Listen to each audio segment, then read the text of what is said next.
تلاوت قرآن مجید کرنے سے، آپ کی توجہ، تلاوت قرآن مجید کرنے سے موت کی سختی دور ہو سکتی ہے، تو فرمایا کہ تلاوت قرآن مجید کرنے سے دنیا کی تکلیفیں دور ہو سکتی ہیں۔ سبحان اللہ۔ بس یہ بات سمجھانا، مگر افسوس کہ آج ہم تلاوت قرآن مجید سے دور ہیں۔ قرآن مجید، اب یہ بھی سمجھیے گا کہ جو قرآن پڑھتا ہے نا اسے قاری کہا جاتا ہے۔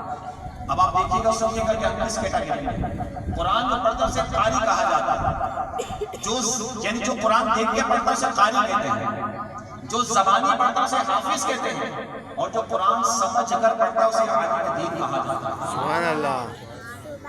یہ بات سمجھیے گا۔ اب ہم کس کیٹیگری میں ہیں؟ دیکھ کر قرآن پڑھنے والے، زبانی پڑھنے والے، یا سمجھ کر پڑھنے والے؟ الحمد سے لے کر والناس تک 6666 آیتیں ہیں۔ ان آیت مبارکہ کے اندر ہمارے رب نے ہم سے کیا ارشاد فرمایا ہے؟ آج ہمارے اندر 50 سال 60 سال 70 سال ہو گئی، مگر افسوس کہ ہمیں اب تک پتہ ہی نہ چل سکا کہ ہم سے رب نے فرمایا ہے۔ صرف ایک آیت مبارکہ فرمایا، یا ایھا الذین آمنوا ادخلوا فی السلم کافہ، فرمایا اے ایمان والو اسلام میں پورے طور پہ داخل ہو جاؤ۔ کیا ہم داخل ہوئے؟ کیا ہم اللہ اس کے رسول کی اطاعت کرتے ہیں؟ کیا ہماری زندگی اللہ اس کے رسول کی فرمان برداری میں گزر رہی ہے؟ تھوڑی دیر کے احتساب، یہ خالی روٹین ورک نہیں ہے۔ ہم ماہ رمضان کو روٹین ورک کی طرح گزار رہے ہیں، عام مہینوں کی طرح گزار رہے ہیں۔ یقین کیجئے کہ یہ بہت قیمتی لمحات ہیں۔ ہو سکتا ہے کہ اگلے سال ہم رمضان میں زندہ نہ ہو، آج یہ وقت ہمارے اختیار میں ہے، ہمارے پاس ہے۔ اس عبادت و ریاضت کر کر اخلاص و للہیت کے ساتھ ہم اللہ سے رسول کی رضا حاصل کر سکتے ہیں۔ آج ہمارے پاس گولڈن چانس، گولڈن، لہٰذا آج ہم اپنے آپ کو اس بات پر گامزن کریں، اپنا ذہن بنائیں کہ انشاءاللہ مجھے اللہ سے رسول کو راضی کرنا، مجھے اللہ سے رسول کو راضی کرنا، مجھے اللہ سے رسول کو راضی کرنا ہے۔ لہٰذا اپنی زندگی میں تبدیلی لے کر آئے، اپنی زندگی میں تبدیلی لے کر آئے۔ یہ رمضان ہمیں بدلنے کے لیے آیا، یہ رمضان ہمیں نیک بنانے کے لیے آیا۔ جی ہاں، کتنے سال گزار لیے؟ 20 30 40 50 سال گزار لیے۔ کب بدلو گے بھائی؟ کب بدلو گے؟ کب نیک بنو گے؟ کب اچھے بنو گے؟ آج تک ہم سے جھوٹ کی بیماری نہیں چھوٹی، غیبت کی بیماری نہیں چھوٹی، نماز کے پابند ہم نہیں بن پائے، ہمیں قرآن مجید صحیح سے پڑھنا نہیں آتا۔ کب بدلیں گے بھائی ہم؟ تہیہ کیجئے، وقت کم ہے۔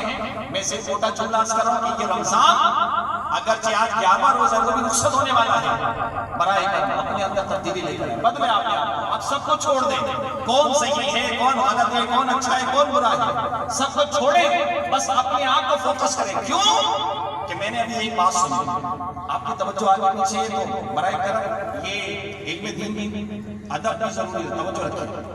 ایک بات میں نے سنی کہ جو ہمارے نزدیک لوگ ہیں نا، وہ صرف دو ہی چیزیں چاہتے ہیں، ایک ہم سے فائدہ اور دوسرا ہمارا جنازہ اٹھانا۔ بات آئی سمجھ میں؟ ہمارے ارد گرد جتنے بھی لوگ ہیں، ہمارے گھر والے ہوں، رشتہ دار ہوں، دوست احباب ہوں، وہ دو چیزیں چاہتے ہیں، بس ہم سے دو چیزیں اٹھاتے ہیں، ایک فائدہ، دوسرا ہمارا جنازہ، بس۔ باقی اپنی زندگی کو اپنے خود مینیج کرنا ہے، خود مینٹین کرنا ہے، اپنی آخرت خود بنانی ہے، اللہ کو اپنا خود راضی کرنا ہے۔ تو برائے کرم اس کو ایک روٹین ورک نہ سمجھیں، اپنا معمول کا حصہ نہ سمجھیں کہ بھائی میں آیا آگے بیٹھا کھاؤں پیوں اور چلا جاؤں گا، بلکہ اس سے بھی ہم نصیحت حاصل کر سکتے ہیں کہ انشاءاللہ میں نے اس ماہ رمضان میں اپنے آپ کو بدلنا ہے۔ کیونکہ کسی کو پتا ہے کہ اپنے رمضان میں وہ زندہ رہیں گے؟ اٹھائیں ذرا آپ، کس کو پتا ہے زندہ رہیں گے؟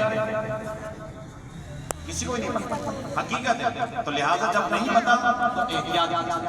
خوف اور امید، اگر آپ یہ بات سمجھ سکیں، خوف اور امید نہیں سمجھ میں آئی، پھر میں اس کہتا ہوں خوف اور امید، یہ جملہ بہت بھاری ہے۔ آپ صرف میری اس بات کو سمجھ کر بس صرف اتنا بیان یاد رکھیں، خوف اور امید، اس کے درمیان میں رہ کر جو بندہ زندگی گزار گیا وہ کامیاب ہوگا۔ سبحان اللہ۔ نہیں سمجھے؟ پھر کہہ دیتا ہوں، یہ جملہ آپ لکھ لیجئے گا، اپنے دماغ میں بٹھا لیں۔